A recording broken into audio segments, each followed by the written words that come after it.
سورہ حدید۔ نام آیت 25 کے فقرے وَأَنزَلْنَا الْحَدِيدَ سے ماخوذ ہے۔ زمانہ نزول یہ بالاتفاق مدنی صورت ہے، اور اس کے مضامین پر غور کرنے سے محسوس ہوتا ہے کہ غالباً یہ جنگ احد اور صلح حدیبیہ کے درمیان کسی زمانے میں نازل ہوئی ہے۔ وہی زمانہ تھا جب مدینہ کی مختصر سی اسلامی ریاست کو ہر طرف سے کفار نے اپنے نرغے میں لے رکھا تھا، اور سخت بے سر و سامانی کی حالت میں اہل ایمان کی مٹھی بھر جماعت پورے عرب کی طاقت کا مقابلہ کر رہی تھی۔ اس حالت میں اسلام کو اپنے پیرووں سے صرف جانی قربانی ہی درکار نہ تھی، بلکہ مالی قربانی بھی درکار تھی، اور اس صورت میں اسی قربانی کے لیے پرزور اپیل کی گئی ہے۔ اس قیاس کو آیت 10 مزید تقویت پہنچاتی ہے، جس میں اللہ تعالیٰ نے اہل ایمان کی جماعت کو خطاب کر کے فرمایا ہے کہ فتح کے بعد جو لوگ اپنے مال خرچ کریں گے اور خدا کی راہ میں جنگ کریں گے، وہ ان لوگوں کے برابر کبھی نہیں ہو سکتے جو فتح سے پہلے جان و مال کی قربانیاں دیں۔ اور اسی کی تائید حضرت انس رضی اللہ تعالی عنہ کی وہ روایت کرتی ہے جسے ابن مردویہ نے نقل کیا ہے۔ وہ آیت الم یعنی للذین آمنوا ان تخشع قلوبہم لذکر اللہ کے متعلق فرماتے ہیں کہ نزول قرآن کے آغاز سے 17 برس بعد اہل ایمان کو جھنجھوڑنے والی یہ آیت نازل ہوئی۔ بسم اللہ الرحمن الرحیم سبح للہ ما فی السماوات والارض وهو العزیز الحکیم۔ اللہ کے نام سے جو بے انتہا مہربان اور رحم فرمانے والا ہے۔ اللہ کی تسبیح کی ہے ہر اس چیز نے جو زمین اور آسمانوں میں ہے، اور وہی زبردست اور دانا ہے۔ لہ ملک السماوات والارض یحیی ویمیت وہو علی کل شیء قدیر۔ زمین اور آسمانوں کی سلطنت کا مالک وہی ہے، زندگی بخشتا ہے اور موت دیتا ہے، اور ہر چیز پر قدرت رکھتا ہے۔ هو الاول والآخر والظاہر والباطن وهو بكل شیء علیم۔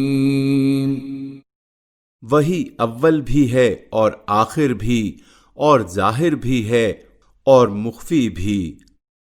یعنی جب کچھ نہ تھا تو وہ تھا، اور جب کچھ نہ رہے گا تو وہ رہے گا۔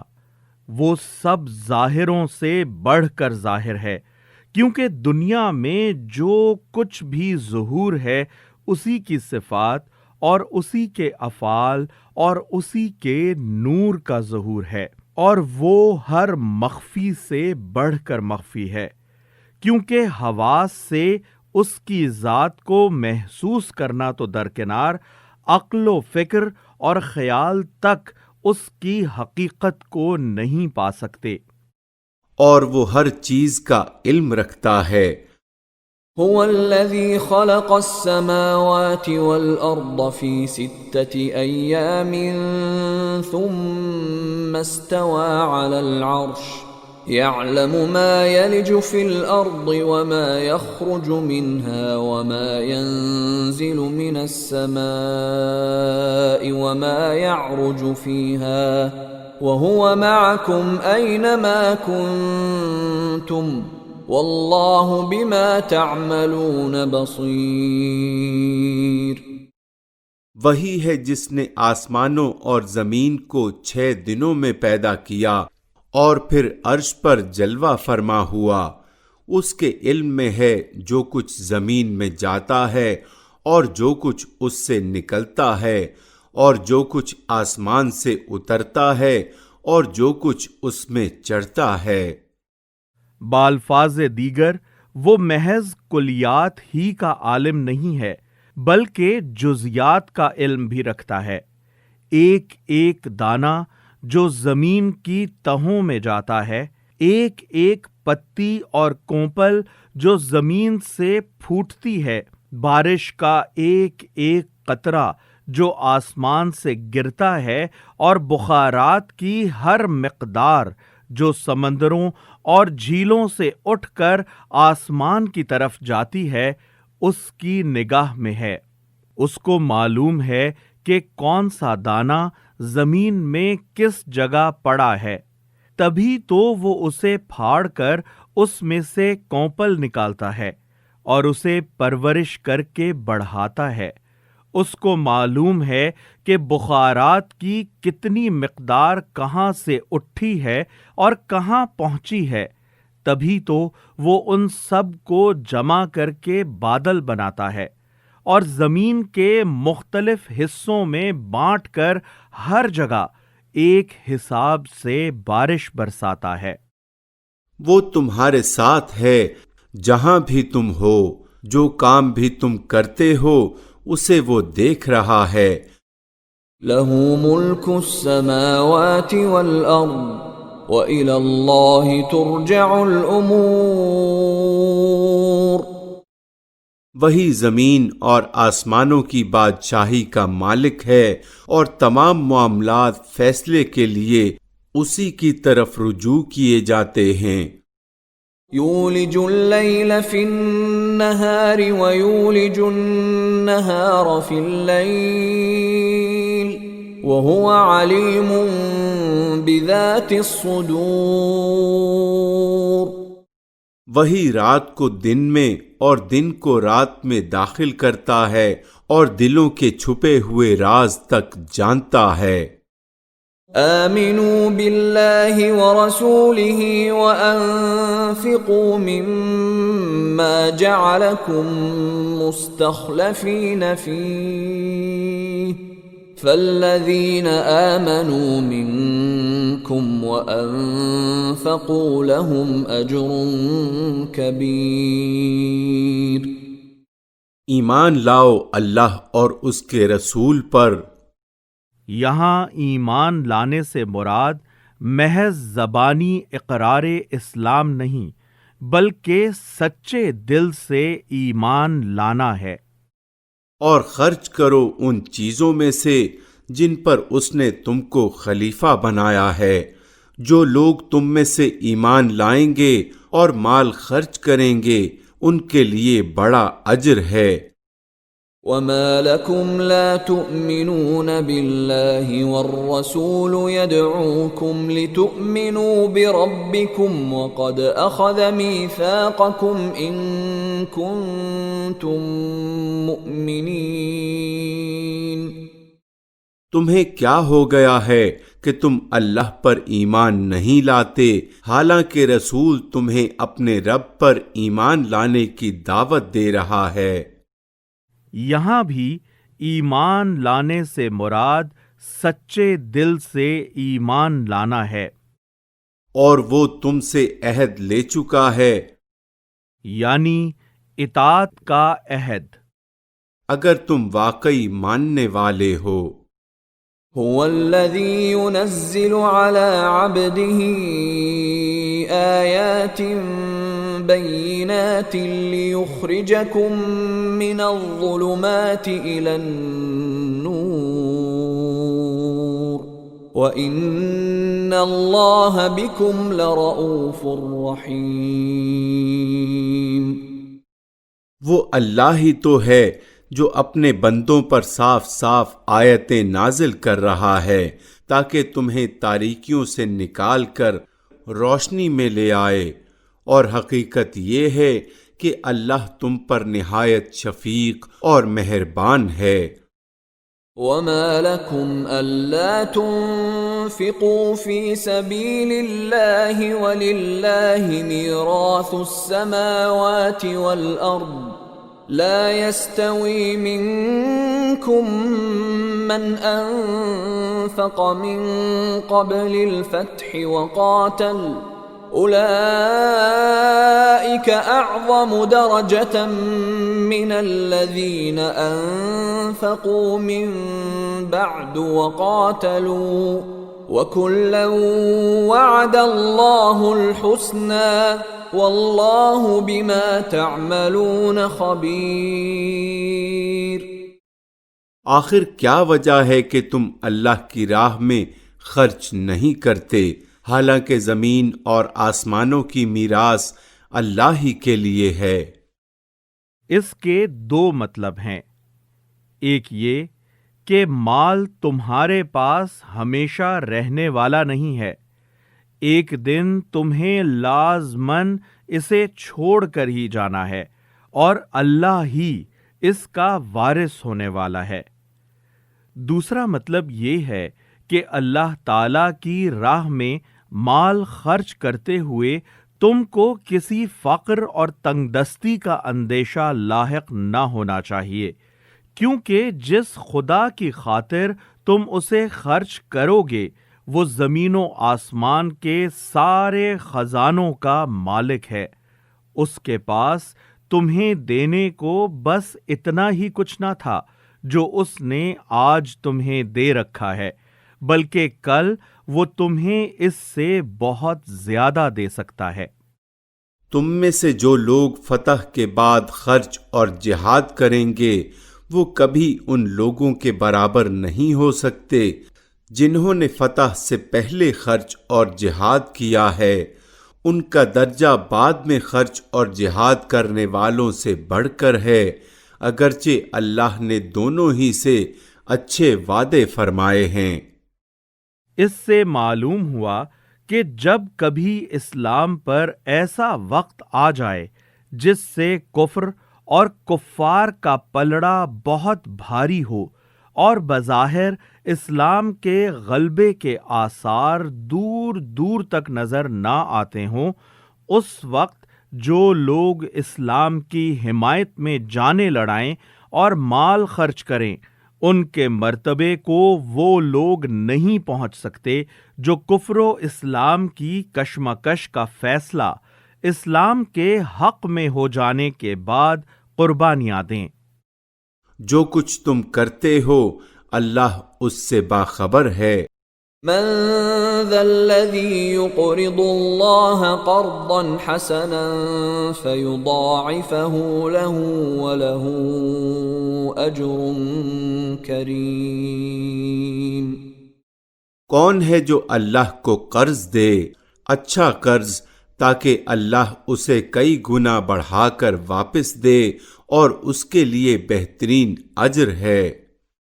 یہ اللہ تعالی کی شان کریمی ہے کہ آدمی اگر اس کے بخشے ہوئے مال کو اسی کی راہ میں صرف کرے تو اسے وہ اپنے ذمے قرض قرار دیتا ہے، بشرط یہ کہ وہ قرض حسن یعنی اچھا قرض ہو، یعنی خالص نیت کے ساتھ کسی ذاتی غرض کے بغیر دیا جائے۔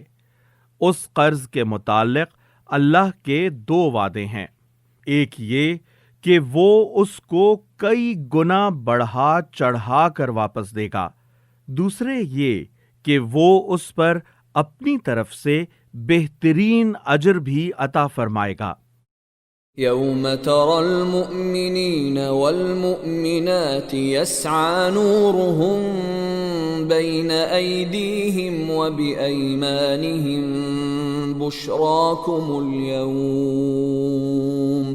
بشراكم اليوم جنات تجري من تحتها الأنهار خالدين فيها ذلك هو الفوز العظیم۔ اس دن جب کہ تم مومن مردوں اور عورتوں کو دیکھو گے کہ ان کا نور ان کے آگے آگے اور ان کے دائیں جانب دوڑ رہا ہوگا۔ یہاں ایک سوال آدمی کے ذہن میں کھٹک پیدا کر سکتا ہے، وہ یہ ہے کہ آگے نور کا دوڑنا تو سمجھ میں آتا ہے، مگر نور کا صرف دائیں جانب دوڑنا کیا مانی؟ کیا ان کے بائیں جانب تاریکی ہوگی؟ اس کا جواب یہ ہے کہ اگر ایک شخص اپنے دائیں ہاتھ پر روشنی لیے چل رہا ہو تو اس سے روشن تو بائیں جانب بھی ہوگی، مگر امر واقعہ یہی ہوگا کہ روشنی اس کے دائیں ہاتھ پر ہے۔ ان سے کہا جائے گا کہ آج بشارت ہے تمہارے لیے، جنتیں ہوں گی جن کے نیچے نہریں بہہ رہی ہوں گی، جن میں وہ ہمیشہ رہیں گے، یہی ہے بڑی کامیابی۔ يوم يقول المنافقون والمنافقات للذين آمنوا انظرونا نقتبس من نوركم قيل ارجعوا وراءكم فالتمسوا نورا فضرب بينهم بسور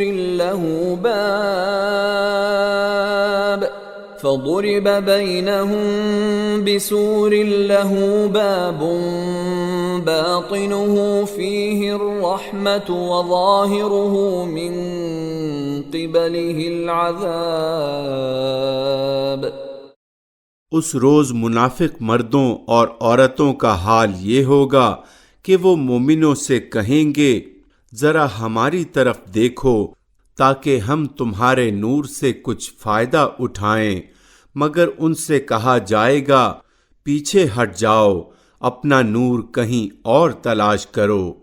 پھر ان کے درمیان ایک دیوار حائل کر دی جائے گی جس میں ایک دروازہ ہوگا، اس دروازے کے اندر رحمت ہوگی اور باہر عذاب۔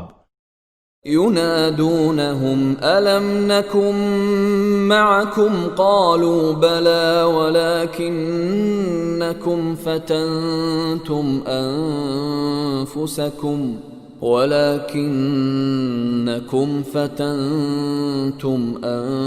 أنفسكم وتربصتم وارتبتم وغرتكم الأماني حتى جاء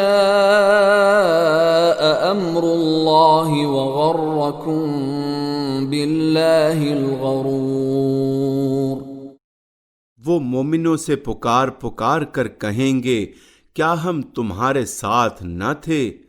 مومن جواب دیں گے ہاں، مگر تم نے اپنے آپ کو خود فتنے میں ڈالا، موقع پرستی کی، شک میں پڑے رہے اور جھوٹی توقعات تمہیں فریب دیتی رہیں، یہاں تک کہ اللہ کا فیصلہ آ گیا اور آخر وقت تک وہ بڑا دھوکے باز یعنی شیطان تمہیں اللہ کے معاملے میں دھوکہ دیتا رہا۔ فَالْيَوْمَ لَا يُؤْخَذُ مِنْكُمْ فِدْيَةٌ وَلَا مِنَ الَّذِينَ كَفَرُوا مَأْوَاكُمُ النَّارُ هِيَ مَوْلَاكُمْ وَبِئْسَ الْمَصِيرُ۔ لہذا آج نہ تم سے کوئی فدیہ قبول کیا جائے گا اور نہ ان لوگوں سے جنہوں نے کھلا کفر کیا تھا، تمہارا ٹھکانہ جہنم ہے، وہی تمہاری خبر گیری کرنے والی ہے اور یہ بدترین انجام ہے۔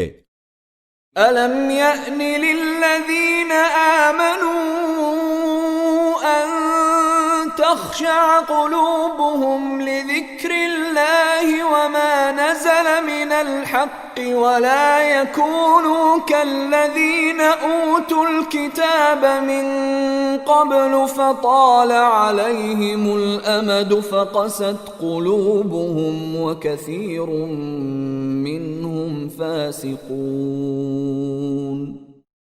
کیا ایمان لانے والوں کے لیے یہاں ایمان لانے والوں سے مراد تمام مسلمان نہیں، بلکہ مسلمانوں کا وہ خاص گروہ ہے جو ایمان کا اقرار کر کے رسول اللہ صلی اللہ علیہ وآلہ وسلم کے ماننے والوں میں شامل ہو گیا تھا، اور اس کے باوجود اسلام کے درد سے اس کا دل خالی تھا۔ ابھی وہ وقت نہیں آیا کہ ان کے دل اللہ کے ذکر سے پگھلیں اور اس کے نازل کردہ حق کے آگے جھکیں، اور وہ ان لوگوں کی طرح نہ ہو جائیں جنہیں پہلے کتاب دی گئی تھی، پھر ایک لمبی مدت ان پر گزر گئی تو ان کے دل سخت ہو گئے، اور آج ان میں سے اکثر فاسق بنے ہوئے ہیں۔ اعلموا ان اللہ یحیی الارض بعد موتها قد بینا لکم الآیات لعلکم تعقلون۔ خوب جان لو کہ اللہ زمین کو اس کی موت کے بعد زندگی بخشتا ہے۔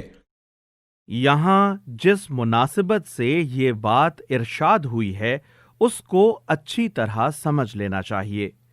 قرآن مجید میں متعدد مقامات پر نبوت اور کتاب کے نزول کو بارش کی برکات سے تشبیہ دی گئی ہے، کیونکہ انسانیت پر اس کے وہی اثرات مرتب ہوتے ہیں جو زمین پر بارش کے ہوا کرتے ہیں۔ جس زمین میں کچھ بھی رویدگی کی صلاحیت ہوتی ہے وہ لہلہا اٹھتی ہے، البتہ بنجر زمین جیسی تھی ویسی ہی بنجر پڑی رہتی ہے۔ ہم نے نشانیاں تم کو صاف صاف دکھا دی ہیں، شاید کہ تم عقل سے کام لو۔ ان المصدقین والمصدقات واقرضوا اللہ قرضا حسنا یضاعف لهم ولهم اجر کریم۔ مردوں اور عورتوں میں سے جو لوگ صدقات دینے والے ہیں۔ صدقہ اردو زبان میں تو بہت ہی برے معنوں میں بولا جاتا ہے، مگر اسلام کی اصطلاح میں یہ اس عطیے کو کہتے ہیں جو سچے دل اور خالص نیت کے ساتھ محض اللہ کی خوشنودی کے لیے دیا جائے، اور جس میں کوئی ریاکاری نہ ہو، نہ کسی پر احسان جتایا جائے۔ اور جنہوں نے اللہ کو قرض حسن دیا ہے ان کو یقیناً کئی گنا بڑھا کر دیا جائے گا، اور ان کے لیے بہترین اجر ہے۔ والذین آمنوا باللہ ورسلہ اولئک هم الصدیقون والشہداء عند ربهم لهم اجرهم ونورهم والذین کفروا وکذبوا بآیاتنا اولئک اصحاب الجحیم۔ اور جو لوگ اللہ اور اس کے رسولوں پر ایمان لائے ہیں وہی اپنے رب کے نزدیک صدیق۔ یہ صدق کا مبالغہ ہے، صادق سچا اور صدیق نہایت سچا۔ مراد ہے ایسا راست باز آدمی جس میں کوئی کھوٹ نہ ہو، جو کبھی حق اور راستی سے نہ ہٹا ہو، جس سے یہ توقع ہی نہ کی جا سکتی ہو کہ وہ کبھی اپنے ضمیر کے خلاف کوئی بات کہے گا، جس نے کسی بات کو مانا ہو تو پورے خلوص کے ساتھ مانا ہو، اس کی وفاداری کا حق ادا کیا ہو اور اپنے عمل سے ثابت کر دیا ہو کہ وہ فی الواقع ویسا ہی ماننے والا ہے جیسا ایک ماننے والے کو ہونا چاہیے۔ اور شہید ہیں۔ شہید سے مراد یہاں وہ شخص ہے جو اپنے قول اور عمل سے حق کی شہادت دے۔ ان کے لیے ان کا اجر اور ان کا نور ہے، اور جن لوگوں نے کفر کیا ہے اور ہماری آیات کو جھٹلایا ہے وہ دوزخی ہیں۔ اعلموا انما الحياة الدنيا لعب ولهو وزينة وتفاخر بينكم وتكاثر في الأموال والأولاد كمثل غيث أعجب الكفار نباته ثم يهيج فتراه مصفرا ثم يكون حطاما وفي الآخرة عذاب شديد ومغفرة من الله ورضوان وما الحياة الدنيا إلا متاع الغرور۔ خوب جان لو کہ یہ دنیا کی زندگی اس کے سوا کچھ نہیں کہ ایک کھیل اور دل لگی اور ظاہری ٹیپ ٹاپ اور تمہارا آپس میں ایک دوسرے پر فخر جتانا اور مال و اولاد میں سے ایک دوسرے سے بڑھ جانے کی کوشش کرنا ہے۔ اس کی مثال ایسی ہے جیسے ایک بارش ہو گئی تو اس سے پیدا ہونے والے نباتات کو دیکھ کر کاشتکار خوش ہو گئے، پھر وہی کھیتی پک جاتی ہے اور تم دیکھتے ہو کہ وہ زرد ہو گئی، پھر وہ بھس بن کر رہ جاتی ہے۔ اس کے برعکس آخرت وہ جگہ ہے جہاں سخت عذاب ہے اور اللہ کی مغفرت اور اس کی خوشنودی ہے۔ دنیا کی زندگی ایک دھوکے کی ٹٹی کے سوا کچھ نہیں۔ سابقوا إلى مغفرة من ربكم وجنة عرضها كعرض السماء والأرض أعدت للذين آمنوا بالله ورسله ذلك فضل الله يؤتيه من يشاء والله ذو الفضل العظيم۔ دوڑو اور ایک دوسرے سے آگے بڑھنے کی کوشش کرو اپنے رب کی مغفرت اور اس جنت کی طرف جس کی وسعت آسمان و زمین جیسی ہے۔ اس آیت کو سورہ آل عمران کی آیت 133 کے ساتھ ملا کر پڑھنے سے کچھ ایسا تصور ذہن میں آتا ہے کہ جنت میں ایک انسان کو جو باغ اور محلات ملیں گے وہ تو صرف اس کے قیام کے لیے ہوں گے، مگر در حقیقت پوری کائنات اس کی سیرگاہ ہوگی جو مہیا کی گئی ہے ان لوگوں کے لیے جو اللہ اور اس کے رسولوں پر ایمان لائے ہوں۔ یہ اللہ کا فضل ہے، جسے چاہتا ہے عطا فرماتا ہے، اور اللہ بڑے فضل والا ہے۔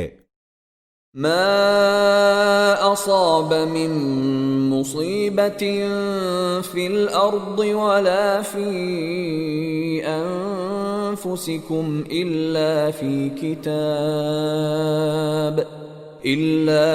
کتاب من قبل ان نبرأها ان ذلك علی اللہ یسیر۔ کوئی مصیبت ایسی نہیں ہے جو زمین میں یا تمہارے اپنے نفس پر نازل ہوتی ہو اور ہم نے اس کو پیدا کرنے سے پہلے ایک کتاب یعنی نوشتہ تقدیر میں لکھ نہ رکھا ہو۔ ایسا کرنا اللہ کے لیے بہت آسان کام ہے۔ لِكَيْ لَا تَأْسَوْا عَلَى مَا فَاتَكُمْ وَلَا تَفْرَحُوا بِمَا آتَاكُمْ وَاللَّهُ لَا يُحِبُّ كُلَّ مُخْتَالٍ فَخُورٍ۔ یہ سب کچھ اس لیے ہے تاکہ جو کچھ بھی نقصان تمہیں ہوا اس پر تم دل شکستہ نہ ہو، اور جو کچھ اللہ تمہیں عطا فرمائے اس پر پھول نہ جاؤ۔ اللہ ایسے لوگوں کو پسند نہیں کرتا جو اپنے آپ کو بڑی چیز سمجھتے ہیں اور فخر جتاتے ہیں۔ الذين يبخلون ويأمرون الناس بالبخل ومن يتول فإن الله هو الغني الحميد۔ جو خود بخل کرتے ہیں اور دوسروں کو بخل کرنے پر اکساتے ہیں، اب اگر کوئی روگردانی کرتا ہے تو اللہ بے نیاز اور ستودہ صفات ہے۔ لقد ارسلنا رسلنا بالبينات وانزلنا معهم الكتاب والميزان ليقوم الناس بالقسط وانزلنا الحديد فيه بأس شديد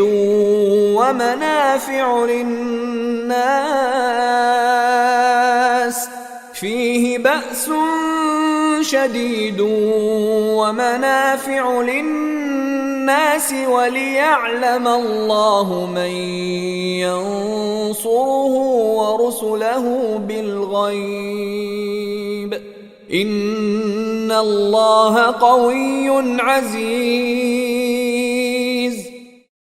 ہم نے اپنے رسولوں کو صاف صاف نشانیوں اور ہدایات کے ساتھ بھیجا اور ان کے ساتھ کتاب اور میزان نازل کی تاکہ لوگ انصاف پر قائم ہوں۔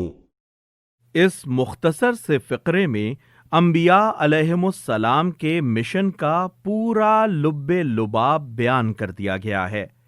دنیا میں جتنے رسول بھی اللہ تعالی کی طرف سے آئے وہ سب 3 چیزیں لے کر آئے تھے۔ 1 بینات یعنی کھلی کھلی نشانیاں، روشن دلائل اور واضح ہدایات۔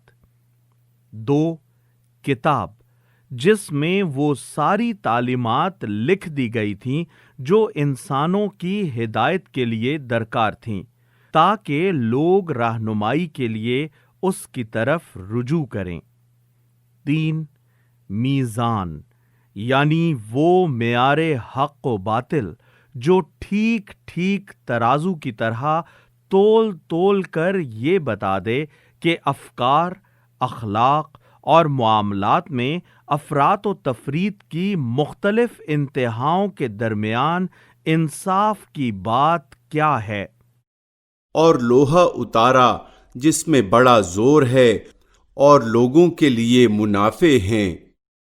انبیاء علیہم السلام کے مشن کو بیان کرنے کے معن بعد یہ فرمانا خود بخود اس امر کی طرف اشارہ کرتا ہے کہ یہاں لوہے سے مراد سیاسی اور جنگی طاقت ہے، اور کلام کا مدعا یہ ہے کہ اللہ تعالیٰ نے اپنے رسولوں کو قیام عدل کی محض ایک اسکیم پیش کر دینے کے لیے مبعوث نہیں فرمایا تھا، بلکہ یہ بات بھی ان کے مشن میں شامل تھی کہ اس کو عملاً نافذ کرنے کی کوشش کی جائے اور وہ قوت فراہم کی جائے جس سے فی الواقع عدل قائم ہو سکے، اسے درہم برہم کرنے والوں کو سزا دی جائے اور اس کی مزاحمت کرنے والوں کا زور توڑا جا سکے۔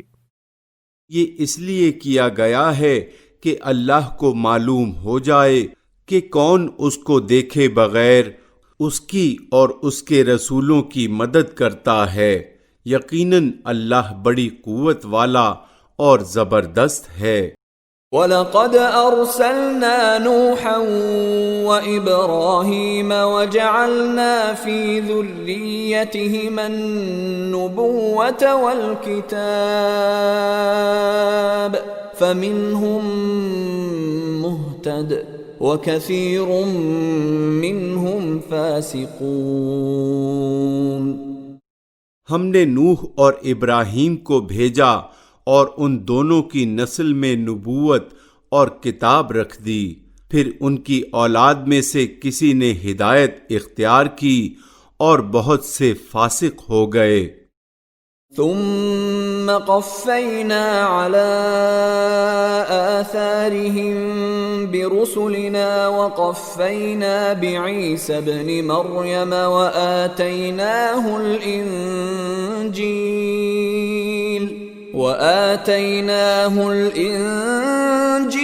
وجعلنا في قلوب الذين اتبعوه رأفة ورحمة ورهبانية ابتدعوها ما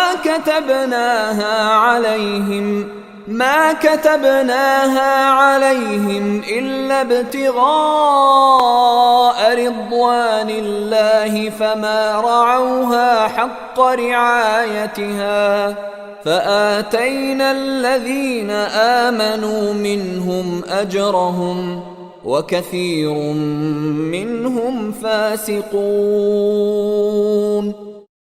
ان کے بعد ہم نے پے در پے اپنے رسول بھیجے اور ان سب کے بعد عیسیٰ ابن مریم کو مبعوث کیا اور اس کو انجیل عطا کی، اور جن لوگوں نے اس کی پیروی اختیار کی ان کے دلوں میں ہم نے ترس اور رحم ڈال دیا۔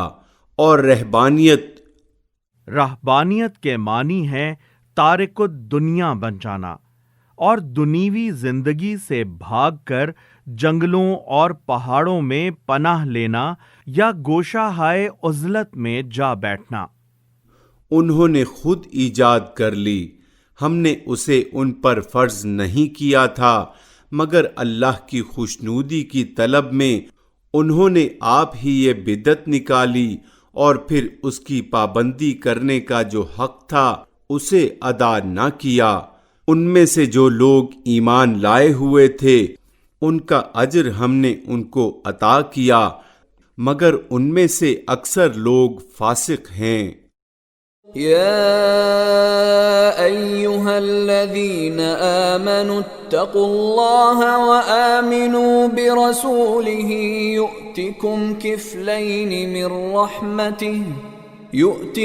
كفلين من رحمته ويجعل لكم نورا تمشون به ويغفر لكم والله غفور رحيم۔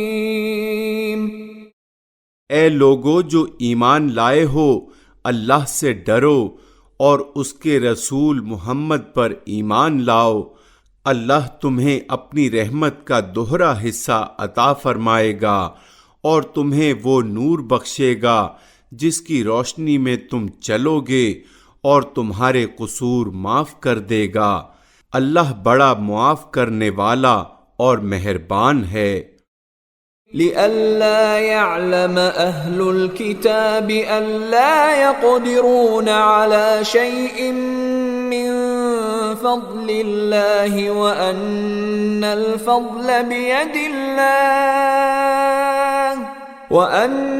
الفضل بيد الله يؤتيه من يشاء